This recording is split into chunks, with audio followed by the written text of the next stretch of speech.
All right. Hey, music lovers. Welcome to Musical Miles Podcast. I'm your host, Byron Duffin, and I am here with Caden Gillard and crew. Carter. Joey. Matt. Byron. Okay, I hope you don't have to shout into the mic. That's his first time. Sorry. Is he a drummer? He's a bass player. Even worse. You don't let him sing. All right. Well, hey, we're here in Sun Valley, Idaho at the Valley Music Fest. Have you guys been to Idaho before? This is my first. Has anybody else? First time? No, sir. Yeah, Never been to Idaho. So what do you think? I love it. It's beautiful. I've been to a lot of states around it. Been to Utah and Colorado and Wyoming, and I've kind of been around it ish. Right. But I've never been here, so it's really beautiful. And of course, you rode in the PRCA mostly, but yes. I mean, we got the. You never been to the rodeos like at Nampa, the Snake River Stampede? I never made it over there. Wow. Yep. I've been to Reno and to Salt Lake. I've been to Oakley, Utah. Oh yeah. So Oakley was a beautiful. Oh yeah. Oakley. Yeah. Utah's got some great rodeos. It does. Some great Ogden's stuff, over there. Yeah. Yep. Some good stuff. So you're originally from Louisiana? Yes, sir. How about you? I'm originally from Missouri. Louisiana. We all Couillons. Couillons. Yes, sir. Okay. Crazy.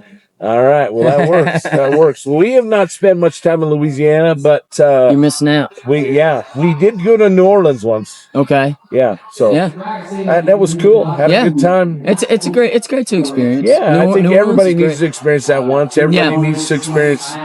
Vegas once or twice in their life. Yeah. We go to the NFR every year. We've been 25 years in a row. So Miss Shanna works for Stetson Clothing Company at the NFR. Awesome. So I got a pair of Stetson boots. You got a pair of Stetsons. There you go. I could use a pair of Stetsons. Well, they get name dropped on here quite a bit because we're hoping someday maybe they'd write us a check. So fingers crossed. we need we're putting it out there.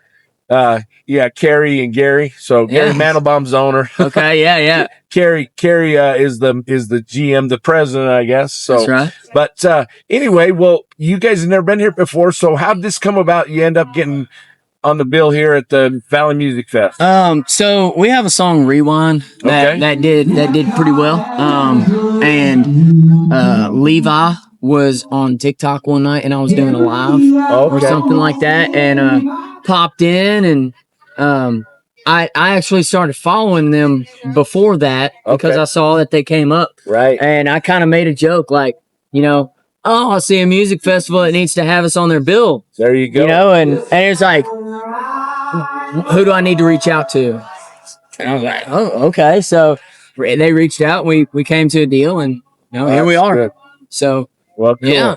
Well, sometimes it's really that simple. Well, it is that simple, and it's no different for us. We've only been doing our podcast for about 14 months, but I think your interview number 172 or something in 14 months. That's crazy. We've posted, I think, 113 episodes. Yeah. So we have been living this life for the last year. Yeah. Almost the same as you musicians, because we're going from festival to songwriter festival. Next week we got off, then we go to Whitefish, Montana, to a songwriter festival up there. I've heard Whitefish is awesome. Oh, it's a beautiful place, and there'll be some Nashville songwriters there. Bryce Long, Marla Cannon Goodman, Aaron Rachier. Y'all know Aaron? I don't think Aaron wrote, co-wrote "You Look Like You Love Me" with Ella Langley. Oh, okay, yeah. He also wrote 4x4 by You for Lainey. Okay. He also wrote the Armadillo he's got some big song. ones. Oh, he had 2 number 1s last year, so okay, awesome. So that's pretty good. And good for him. I don't know if you ever heard the Armadillo song, but that's a good song. Yeah, have you? You got to be a little twisted to understand that. Have you heard it? I've never heard it. I'm gonna have to show you. Yeah, it's funny. You're gonna love it. Yeah, you're gonna start playing it. Aaron, and if you can find, he does a poem about he's not a sports guy, but he said he wanted to have his own team, so he created his own team, the Turtles. So he has Turtles jerseys made up, and he's just hilarious. So he'll be back up there. We met him up there last year at Whitefish. He'll be back. Even Stevens, Even Stevens wrote a bunch of number 1 hits with Eddie Rabbit. Okay. Yeah. I think Driving My Life Away. That's Eddie Rabbitt's song. Yeah, I think he wrote that with Eddie. I love that song. He wrote. Braxton Keith does a great version of that. Yeah, song Braxton does a good version of that as well. So yeah, we've seen Braxton. Saw him in Vegas last year. We did a bunch of interviews during the NFR. Are y'all going to be in Vegas this year? Are you going to be there? Yeah, We'll be there. Are you at the Westgate? We are. Yeah, Mm-hmm. That's where we did all our interviews last year. Was at the Westgate. We're playing the 5th and the 12th over at the Westgate, and we're working on a couple more shows while we're there. Perfect. Yep. Have y'all been to Vegas and during the rodeo? Or I don't think they have. I've never. My first time. I've never been to Vegas. It's been a while though. Oh my I've actually been God. to Idaho before, but like Vegas is a blast. Mid-90s, you know, but like it's just because my dad was a truck driver. Okay. Yeah. Well, let me tell you what, Vegas has changed since the mid-90s too. So if you hadn't been, if you've never been, you're going to see a big. But you've been out there for the finals and stuff, and so been out there quite a bit. But it's changed a lot since they. I mean, it's changed since the first time I went. I think this is the 40th year. I think for the finals. Is that right? I think so.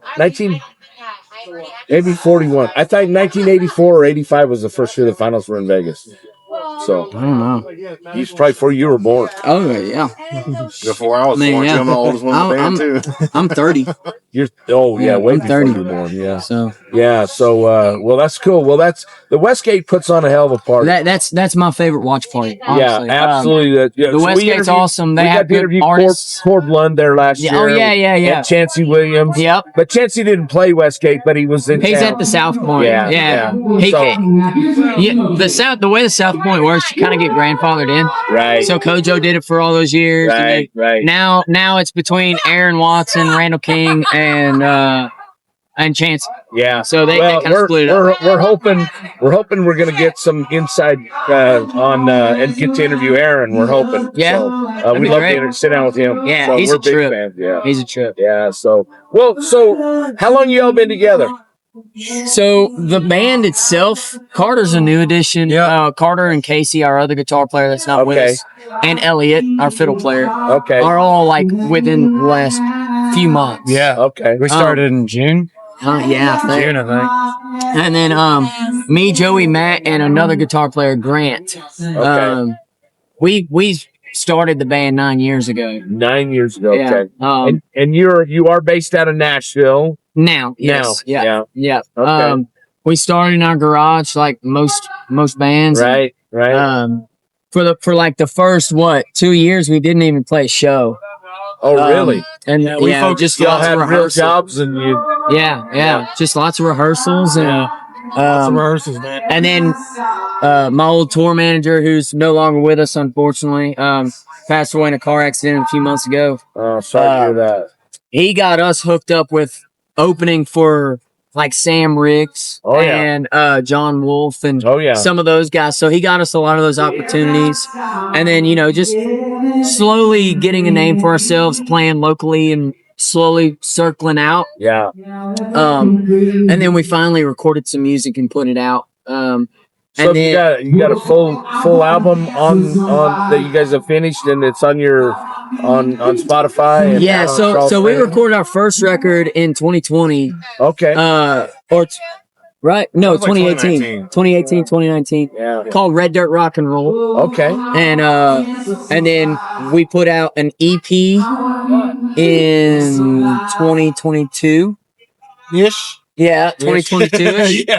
I've slept since then. I don't remember. Which has like some of our more popular songs, like "Tell Me Why's" on there, and Texas Moon. Yeah, Moon and Back and stuff like that. But and then now since then we've been releasing singles. So we've been trying to like just layer them out. It costs so much money to go record nowadays. And it's interesting because everybody I talk to, we kind of talk about that process. If you got a new album out, you release the whole album or you just do the single deal because you get it finished. You might have 7 or 10 songs on an EP, but you let them out there maybe 2 at a time. So that's called a waterfall release, and we've been talking about doing that with like the upcoming releases. Sure. Because it helps get traction on the last song. Well, and I think the challenge for everybody, for all of us, is especially for us, because this is what we do. We meet new artists. We listen to new music. We become fans. Well, then we've seen over 400 live acts in the last year. So try and keep all that straight. It's crazy. You know, and we try and do our research before we get there because we don't know who we're going to get to sit down with. You know, just like today, this just kind of a fluke deal. We actually get to sit down with you, but you know, we've been trying to sit down with Shane all summer. Oh yeah, and I still haven't done it yet. I think he's at the hotel right now. Yeah. So. Well, he said he'd try and get back here early, early enough to get us a few minutes. Yeah. And of course, Big John from the Lowdown Drifters, same deal. They were in Pendleton. We were supposed to be in Pendleton at the Jackalope Fest, and some things kind of happened that we just ended up not going. And so I tried to reschedule with them when they were here for the Saints weekend in Stanley, and they were here, and then they were in my backyard where we live, which is 2.5 hours from here. Awesome. So at a really cool little venue that we've interviewed a lot of artists at, but we were at the Saints weekend. We were there to see everybody else too. You know, it's hard to be everywhere, but you know, we get introduced to a lot of new bands at every festival we go to, and so then we become fans, and then we trust me, I'll hear lots of your music before this thing goes, before we post it. Yeah. And when we do, what we do is we'll post all your social media, all your Spotify and Apple accounts, so that everybody, and drive as much traffic to those as we can for you. Yeah. That's, you know, our goal is to help everybody that we sit down with. Not everybody needs our help, but you know, it's always nice to introduce you to new listeners, and we're all competing for the same set of ears. That's the problem. Well, the good news is the way that people consume music nowadays, they can like you and they can like me too. Well, they can. They don't have to really choose. Right, exactly. You know? And the way you're talking about doing, like the Waterfall release, you get them hooked on one, and so then the next single comes out and they go, oh, if this is anywhere as good as the last one, we got to hear this. And then they share it. And so, you know, the music industry's changed a lot. You guys been together, you said 9 years since you started the band. So you've seen things change in the last 9 years. Yeah, absolutely. So do you guys have anybody in this group? Have you guys, because you live in Nashville, do you have publishing deals, or are you just writing your own deal? Every song that we've released, I've either written or co-written. Okay. Every single one. And we have well over 30. And are you co-writing with members of your band, or are you co-writing with somebody outside? I think there's like a couple songs that I may have kind of co-written with the band. Okay. There's a song Over and Over Again. Those guys actually wrote it, and I helped kind of finish it up. I wrote Just Outside of Dallas. Yeah. So me. That's actually not false. This episode of Musical Miles Podcast is sponsored by Stetson, a true symbol of Western heritage and American craftsmanship. For generations, Stetson has stood for quality, style, and authenticity. Stetson, built for those who live the music and the lifestyle. Like we were headed back on we were headed back from Harper, Texas on the way back home, and I mean, it's like a 17-hour drive, and so someone just to asked, get across Texas is 17 hours, right? It's like 11 or 12. But so anyway, I'd said, man, I feel like we've been driving forever. Where are we? And Joey said, I don't know, just somewhere just outside of Dallas. I said, hold on a second. That sounds like a song. Like, that sounds like it could be the name of a song. I did go for it. And then one day I showed Joey, and he's like, I wrote that. Well, I got to tell you a good one, Joey, because today in an interview, I was interviewing with Mars. You guys meet Mars? Yeah, good kid from Eastern Montana. And I said, where do you live at? And he tells me, and he says, well, it's like 18 miles from the Canadian border and 18 miles from North Dakota.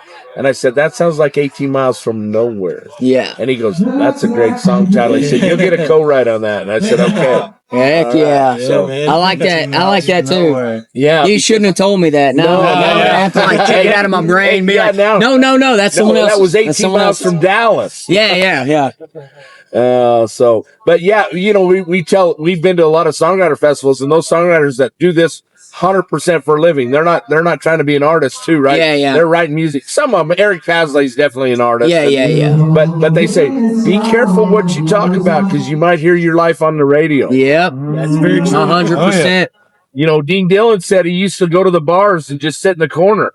Just listen to people talk to get inspired. Absolutely. For songs titles. And I mean, if you think about it, like the chairs, oh my God. The chair was initially a bit, from what I understand. It was two songwriters talking about like who can write a better song about that chair over there.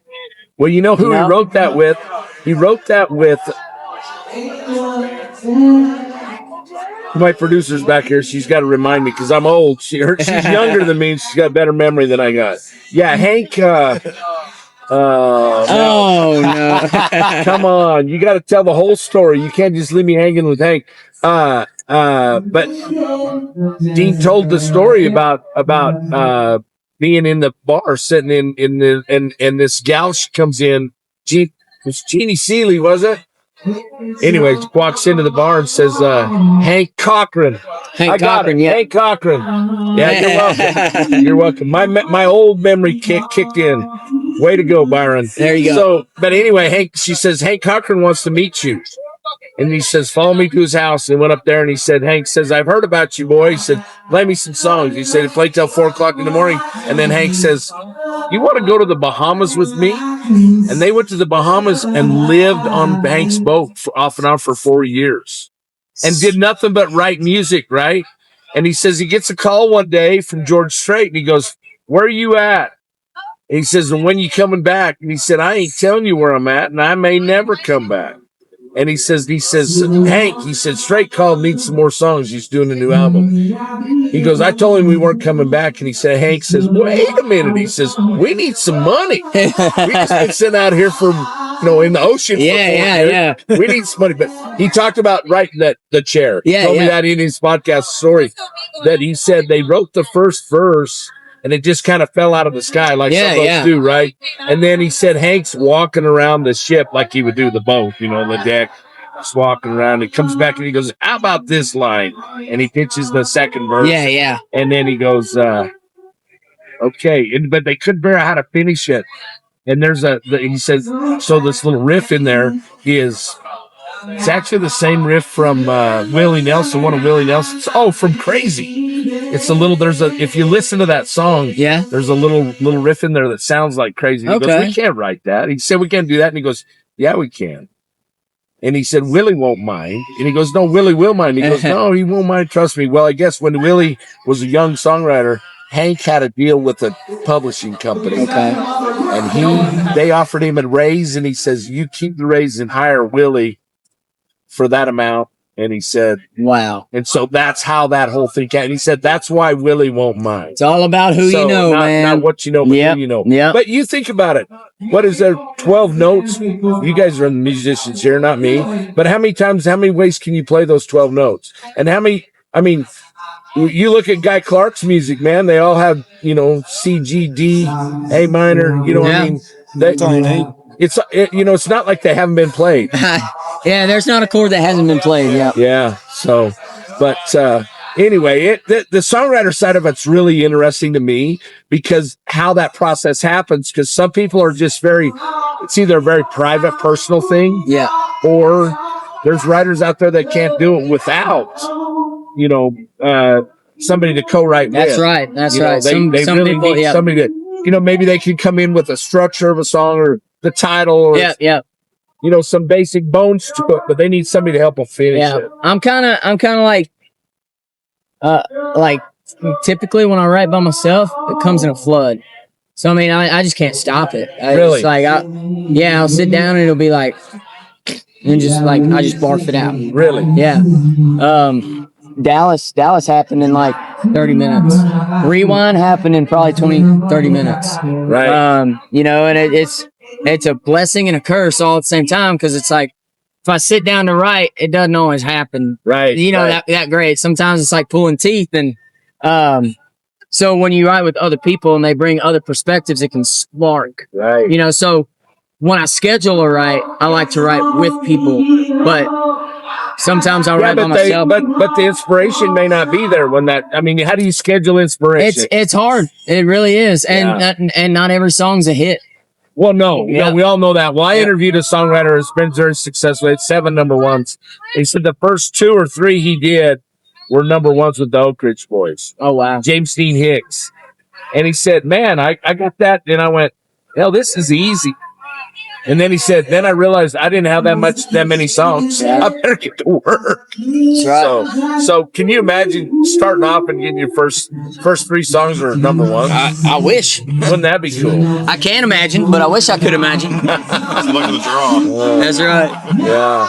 So how's your touring schedule? You guys busy? We're gone pretty much every weekend. Oh yeah. I think I'm gone this next weekend, but they're off. Okay. Yeah, So we're starting to slow down. Yeah. You get to sleep. Yeah. We're starting to slow down, and then in November we're gonna be getting ready for December and next year, putting together the new show for next year. Right. And then I'm gonna take January off because I'm having a baby girl in December. Congratulations. And Daddy wants to be home, so Yeah, don't blame I want to you. be home with my baby. And Well, let me tell you what. You can't go back and do those things that you missed out on. I'm just telling you, so don't miss them. No, I mean, we've been married 44 years, had 4 kids and 9 grandkids. I missed a lot of stuff because of my job, and guess what?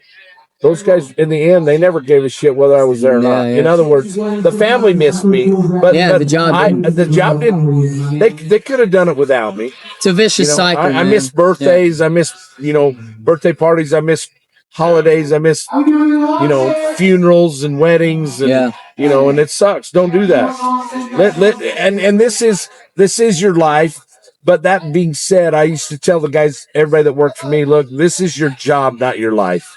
Just remember that you got a life to live. Don't spend your life working a job, especially for somebody else. Now, I mean, you guys are independent. You're doing this for you, but kind of like the saying, don't get so busy making a living that you forget to make a life. Make a life, exactly. Absolutely. Yeah, that's a great advice. So that sounds like a song. that sounds like a song. I read that one time in somebody's toolbox. I do mechanic stuff and everything like that, I seen it, I was like, I took that with me ever since then, man. Yeah. Sure.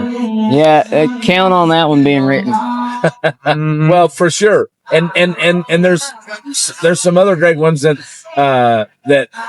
Ty Herndon song, Living in the Moment. You know that song? Living in a Moment you could die for. Yeah.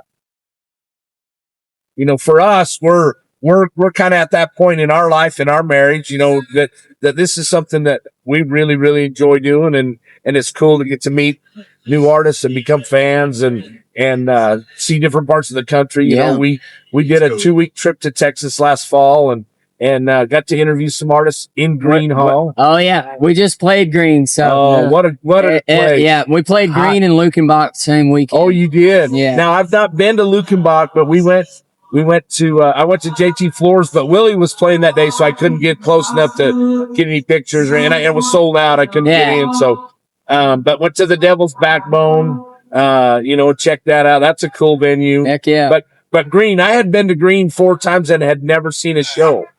But we got to see Cody Canada and The Departed. Awesome. And his kids opened for him. Weddings in April. I love that. And then 2 days later, we saw Jack Ingram. And a girl named Billy Joe Jones opened for him. You know Billy Joe? Yeah, I played a writer's round with Billy Joe not long sweet ago. Girl. Yeah. Man, she's so cool. Super. And we actually interviewed her during the NFR last year at the Westgate. Oh, perfect. Yeah. She came to town for some interviews, and we got to sit down with her. So, but we met her at Green, and we also interviewed Jade Marie Patek at Green. She's big, tight with Shane. Okay. Yeah, she plays a lot of Shane's stuff. And then we interviewed Juliana Rankin. You know her? I've heard of her. And Ryder Grimes. Ryder played Westgate last year too. Yeah, I I wrote a song with Ryder not long ago. Oh, did you? Yeah. Yeah, Ryder was at the Westgate last year. Yeah. He got a He was really, there with really the, good, rich, deep voice. He was there with the Hughes brothers. You know those boys? Yeah. We interviewed them at Cook's Garage in Lubbock. Awesome, man. They're good guys. Yeah, they are. Man. So, but there's we could spend a solid year in Texas just doing interviews, and same in Nashville. Oh, there's musicians in Texas that can spend their whole life and never leave. Never leave. Yeah. Never leave the state of Texas. Well, what amazes me is that, some of those artists I just mentioned to you, and they've been around a long time, been fans of Jade Marie's for a long time. Not everybody knows Jade Marie. You guys know Rio Tripiano, the guitar player? That guy's played with. Kind of rings a bell in a way. Huh? That's what I'm played with. I've definitely heard the name. He's played with everybody. He's played with the Damn Quails. He's played with Paul Coffin. He's played with a bunch of them guys. Yeah. But anyway, so they're like you said, there's guys that they spend their whole life in Texas and make a great living. Oh, I mean, yeah. I mean, you look at guys like Kevin Fowler. Oh yeah, and Randy Rogers and Roger Prager and all those guys. Man, they don't have to leave. Well, Matt Hillier, what a guitar! You guys know Matt? Thousand Springs. Matt is a hell of a guitar player. Saw him play here in Idaho at the Braun Brothers reunion. Awesome. But yeah, I mean, like you say, and you see Krager and Roger, all those guys. They're all extremely talented. Well, we were in Fort Worth in October last year, and they had two major deals going on. One was at the Longhorn Saloon. It was the what do they call it? Cloud Covered Sundays. It was a fundraiser for a deal. But it was like a songwriter round. They had like 6 guys or 8 guys on stage, all take turns telling stories and sharing a song. Awesome. But there was also a big deal. They had a fundraiser for Tommy Alvarez. He had cancer, and they were at Billy Bob's, which is less than a quarter of a mile away. And I'll bet you there was 100 incredible artists right there. If a bomb would have hit Fort Worth, it would have devastated the Texas country music industry. Wow. Yeah. So, but anyway, and we love Nashville as well. I mean, Nashville is such a cool town. It's got great qualities. It really does. And it, like any place, there are always some issues, right? But nothing's ever perfect. But no. One of our favorite deals, we stopped out to Franklin and went to Kimbrough's Pickin' Parlor. Have you ever been out to that? Where is it? In Franklin. What is it? Kimbrough's Pickin' Parlor. I've heard of it. Cool place. If you ever get the chance, go. Okay. I mean, you guys, I think you'd love it. It was one of the coolest things I'd ever experienced.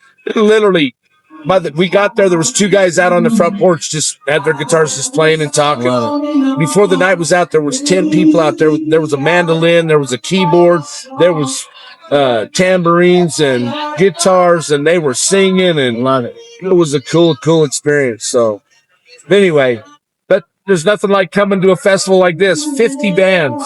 What a lineup. Yeah, and it's stacked. I mean, it's not like little bands. I mean, you got like quite the lineup throughout the whole day. Absolutely, all 3 days. I mean, Levi really stepped up his game with this stuff. But they stuck their neck out a long ways too for year one. They did. You always learn though. You learn from it. And I think they are. I think they're learning. They're taking it in stride and sure. And I've heard very, very few complaints. Every one of the artists that we've interviewed, and I think you're number 20 over the weekend, and everybody says, what a great deal. Yeah. So, yeah. Anyway. It's great, man. Well, this music it's always hard to do. We're always at the disadvantage to try and do an interview with. We love the mood music, right? It's in the background, but it makes it a little tough. But we appreciate you guys taking the time to join us. Absolutely. And love to.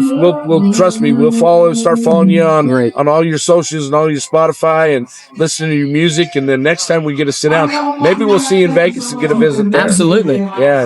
Do a little follow up. Yes, sir. Cool. You got it. All right. Well, guys, thank you so much. Thank you. Man, this has been fun, guys. We will. I don't know whether you want to attempt it. Anybody? You guys want to play us a song real quick, and then sign that guitar for me? I've been giving him singing lessons. He might be able to do it. You've been giving him singing lessons. Now.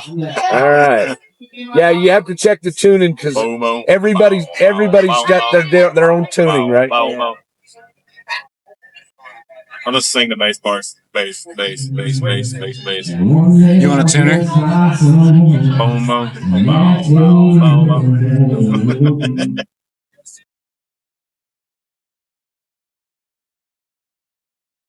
This is an Idaho company, Oh, is it? Teton Guitars. So you know Okay. they're gonna auction one off tonight for that little girl. There's a little girl who's got leukemia.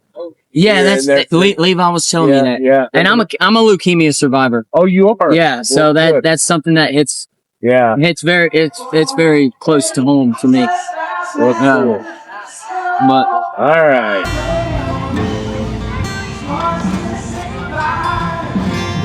so coming from the rodeo world, I wanted to write a song for a real cowgirl. Not just like, like kick the dust up kind of cowgirl, Right.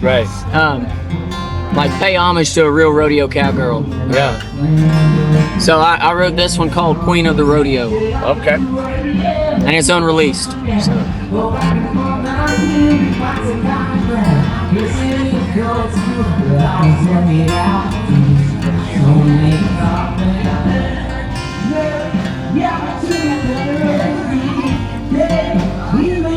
She's got a straight low, 2-horse trailer with an F-250 that her grandpa gave, hand-me-down jeans and a corncoats, an American hat that sure as hell ain't new, with a baby powder handprint and a heaven-sent accent.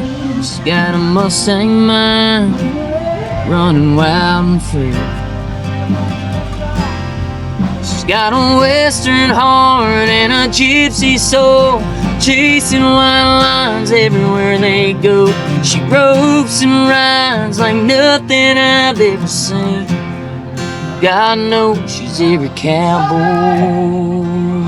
dream. She's the queen of the rodeo, but far from a rodeo queen.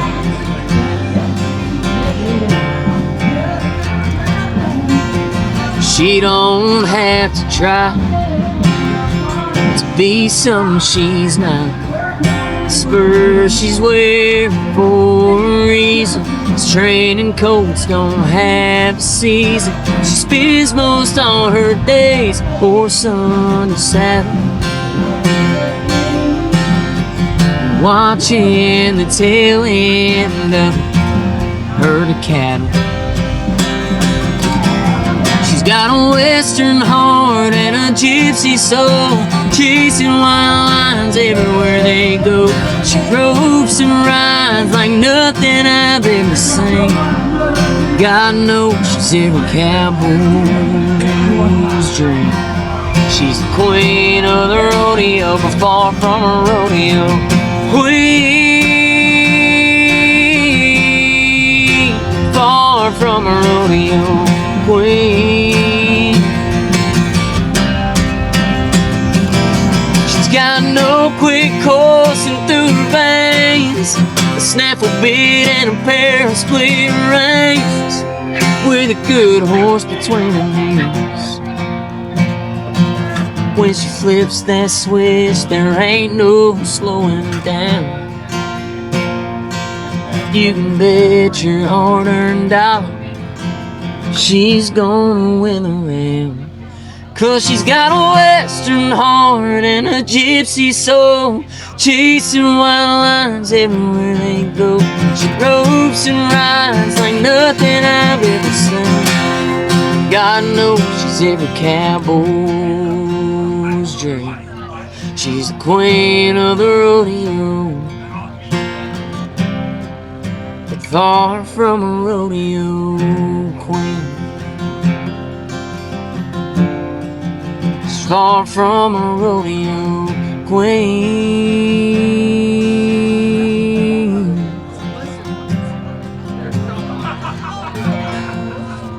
Oh, I like that. Thank you. That's awesome. I look forward to when you get that cut. Thank you very much. So got a new album coming soon, or As of right now, it's just singles. Just singles. Like I was trying to say earlier, so expensive to go and Yeah. record, and then when you put out an album that you feel like every song is strong enough to be a single, and then half of them don't get heard, sure? it's like you've wasted money on Yeah, 6 songs, you know. yeah. So yeah, true it's story. it's hard. So Yeah. at our level, where people aren't technically looking and anticipating an album, sure. it's we feel like it's going to be more beneficial to put out singles. Sure.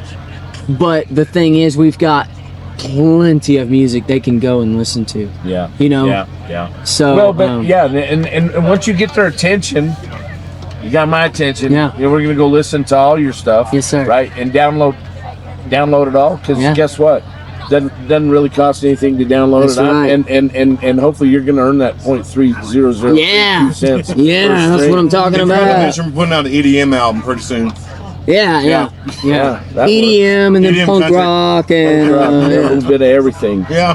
Well, I like it. I like it. At least you didn't paint yourself into a corner. That's right. But that's a cool song. I like it. Thank you. I'm an old Calf Roper team roper. Oh, so, yeah. So I can appreciate that. Yeah, things like the baby powder handprint. Oh, yeah. That's Well, that and stuff. and the split range and the snap. Yeah.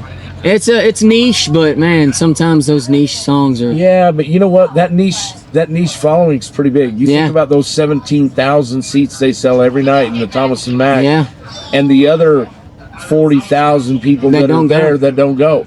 They're there. Yeah. You know, that they're going to come to the watch party at the Westgate Yeah. and then get to listen to you play afterwards. And that's, I don't know what that's worth. I mean, you just, you know, so. Well, anyway, guys, thank you so much. Hey, before you get out here, autograph that. Sign it, if you would. Just sign it here on the top there. Okay. And then all of you sign it. Oh, thank you. Love it. It kind of ran out of the room on top of that thing. Yeah, that's the problem. These things get filled up pretty dang fast. But well, we look forward to seeing you in Vegas if we don't see you somewhere Yes, between sir. now and then. Yes, But, sir. We'll see y'all there. All right. For sure. All right, man. Hey, Great to thanks. meet you. Yes, sir. Hey, Thank for y'all. Musical Miles Podcast, I'm your host, Byron Duffin, here with Caden Gillard. Caden Gillard and crew. Yes, sir. Carter Richards. Carter, Joey Ashes. Matt Osdorf. there you go. And we'll see you somewhere down the road. Adios for now. Thank y'all. Thank you.